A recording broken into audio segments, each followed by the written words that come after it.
बिस्मिल्लाहिर्रहमानिर्रहीम। अस्सलामुअलैकुम to all. This is me Hafiza Asiya Parveen और ये लेक्चर नंबर 14 है हमारी series basic information about computer का। इस लेक्चर में जो है हम डिस्कस करने वाले हैं about translator, types of translator और source code and machine code के बारे में। So all the best for the lecture. अगर हम ट्रांसलेटर को डिस्कस करें कि ट्रांसलेटर होता क्या है, तो अगर हम नॉर्मल लाइफ में ट्रांसलेटर की मीनिंग लें तो ट्रांसलेटर जो है वो हमारे लिए वर्क करता है किसी भी लैंग्वेज को ट्रांसलेट करने में। यानी सपोज कोई ट्रांसलेटर मतलब हम अगर फॉरेन कंट्री में जा रहे होते हैं तो हमें इंग्लिश नहीं आ रही होती या हमें कोई जर्मन लैंग्वेज या कोई और लैंग्वेज नहीं आ रही होती, तो वहाँ पे ट्रांसलेटर जो है वो अवेलेबल होते हैं। आजकल तो ऐप्स भी आ गई हैं ट्रांसलेटिंग के लिए, तो वो उस लैंग्वेज को जो है हमारी लैंग्वेज को कन्वर्ट करती हैं उस दैट लैंग्वेज में जो उस कंट्री की हो, या उस कंट्री की लैंग्वेज को वो ट्रांसलेट करती है इंग्लिश में या उर्दू में हमारी लैंग्वेज के अंदर।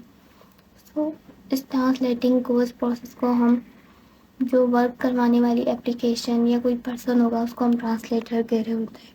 ठीक है, तो कंप्यूटर में अगर हम ट्रांसलेटर की बात करें, जैसे कि हमारी लैंग्वेज जो है वो हाई लेवल लैंग्वेज है, जबकि कंप्यूटर की लैंग्वेज जो है वो बाइनरी फॉर्मेट के ऊपर है। सो हम पर्सन को या यूज़र को जो है वो कंप्यूटर से इंटरेक्ट करवाता है या कम्युनिकेशन वो कर रहे होते हैं with the help of translator या फिर कंपाइलर। ठीक है, इनडायरेक्टली हम ये भी कह सकते हैं कि ट्रांसलेटर जो है कंप्यूटर के अंदर वर्क करता है कैसे, कि वो सोर्स कोड को, यानी जो हाई लेवल लैंग्वेज में लिखा हुआ कोड होता है, इसको कन्वर्ट करता है इनटू मशीन कोड में, यानी ऑब्जेक्टिव कोड हम कह सकते हैं, या बाइनरी फॉर्मेट में जो कोड होता है उसमें कन्वर्ट कर देता है ट्रांसलेटर। हमने अंडरस्टैंड कर लिया कि भाई ट्रांसलेटर जो है वो कंप्यूटर के अंदर जो है वो सोर्स कोड को मशीन कोड में जो है वो कन्वर्ट करवाने के लिए जो है वो यूज़ हो रहा होता है। अब टाइप्स ऑफ ट्रांसलेटर पे जाने से पहले हम ये अंडरस्टैंड कर लेते हैं कि सोर्स कोड क्या होता है और मशीन कोड क्या होता है। ठीक है, तो सोर्स कोड जो है वो इजी टू अंडरस्टैंड होता है फॉर द यूज़र, यानी फॉर द पर्सन जो कि कंप्यूटर यूज़ कर रहा होता है। इसके अलावा जो सोर्स कोड है वो रिटन होता है in the form of high level language. ठीक है, यानी कि जो नॉर्मल इंग्लिश लैंग्वेज होती है उसमें लिखा हुआ होता है। अब ये जो सोर्स कोड है ये कब फॉर्म हो रहा होता है, जब हम कोई प्रोग्राम या कोई वेबसाइट बना रहे होते हैं, लिख रहे होते हैं, तो उसमें जो हम लैंग्वेज यूज़ कर रहे होते हैं तो वो हमारे पास हाई लेवल होती है, और जो कोड हम बना रहे होते हैं वो हमारे पास सोर्स कोड होता है।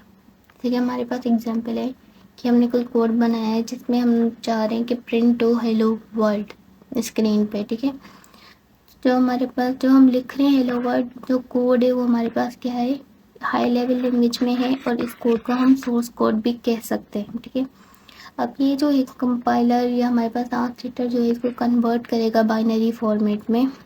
ठीक है, देन कंप्यूटर अंडरस्टैंड करेगा और हमें प्रिंट करवा के देगा अगेन सोर्स कोड में हेलो वर्ल्ड।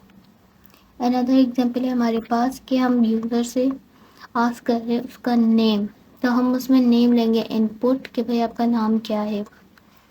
ठीक है, तो ये हमारे पास सोर्स कोड की एग्जांपल्स है। अब अगर हम बात करें मशीन कोड की,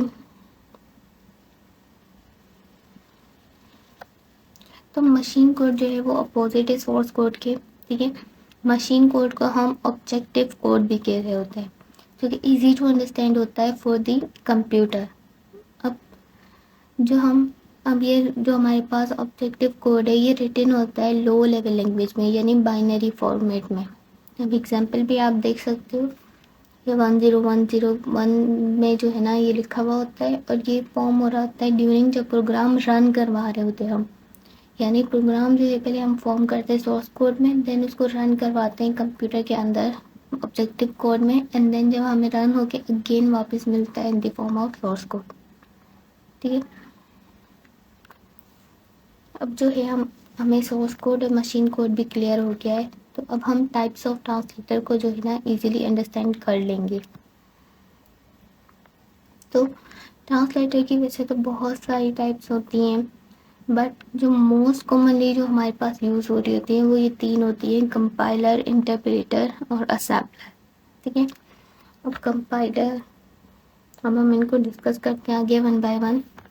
जो हमारे पास असेंबलर टाइप पे जो ट्रांसलेटर की एक, वो किस लिए यूज़ हो रहा होता है, वो एक असेंबली लैंग्वेज है हमारे पास जिसको मिडिल लेवल लैंग्वेज भी कह रहे होते हैं, उसके लिए यूज़ हो रहा होता है फॉर स्पेसिफिक पर्पज़। यानी असेंबली लैंग्वेज में जो कोड हम लिख रहे होते हैं उसको ट्रांसलेट करवाने का काम किसका होता है, असेंबलर का।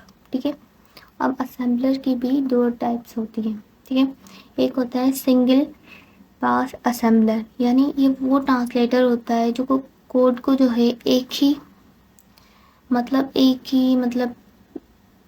मतलब होल प्रोग्राम को जो है एक ही टाइम में जो है ना वो रन करवा देगा या कन्वर्ट करवा देगा, मतलब पार्ट्स में उसको डिवाइड नहीं करेगा, एट अ टाइम जो है पूरा प्रोग्राम जो है वो रन करवा देगा या कन्वर्ट करवा देगा। ठीक है, जबकि जो हमारे पास मल्टी पास असेंबलर है वो जो है ब्रेक डाउन मतलब इनटू पार्ट्स में जो है वो कोड को जो है कन्वर्ट करवा रहा होगा इनटू बाइनरी फॉर्मेट। ठीक है, जो कि एक कॉम्प्लेक्स प्रोसेसिंग हो जाती है।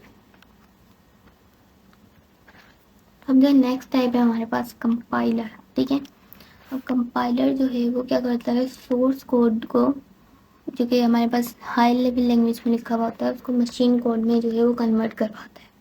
ठीक है, कंपाइलर की भी एक ये इम्पोर्टेंट बात है कि वो भी at a time whole programme को जो है वो कन्वर्ट करवा देगा इनटू बाइनरी फॉर्म में। ठीक है, अब हमारे पास एग्जाम्पल्स हैं कि ये कंपाइलर कहाँ कहाँ यूज़ हो रहा होता है। कि विजुअल स्टूडियो कंपाइलर है हमारे पास, इंटेल C++ कंपाइलर है जो हम आगे भी यूज़ करेंगे, और थर्ड वन है GCC यानी GNU कंपाइलर कलेक्शन। ठीक है, अब अगर हम इंटरप्रेटर की बात करें, ये भी सेम जो है वो कंपाइलर की तरह ही है ना, सोर्स कोड को मशीन कोड में कन्वर्ट करवा रहा होता है। बस इसमें डिफरेंस क्या आ जाता है कि ये लाइन बाय लाइन जो है प्रोग्राम को कन्वर्ट करवाएगा इनटू बाइनरी फॉर्मेट, ना कि होल प्रोग्राम को। ठीक है, अब ये कहाँ यूज़ हो रहा होता है, पाइथन इंटरप्रेटर है, जावास्क्रिप्ट इंटरप्रेटर है हमारे पास, PHP इंटरप्रेटर है। जब हमारे पास कंपाइलर है तो हम इंटरप्रेटर को क्यों यूज़ करें, उसके भी हमारे पास कुछ एडवांटेजेस हैं कि ये फास्टर डेवलपमेंट एंड टेस्टिंग के लिए हमारे लिए हेल्पफुल होता है। ठीक है, इसके अलावा ईजियर है डीबगिंग, क्योंकि लाइन बाय लाइन हम कोड को जो है डिकोड कर रहे होंगे तो कहीं एरर आएगा तो हम इजीली उसको डिटेक्ट कर पाएंगे। इसके अलावा प्लेटफॉर्म इंडिपेंडेंस है, यानी हर लाइन इंडिविजुअली जो है वो टेस्ट हो रही है, तो ये एडवांटेजेस हैं।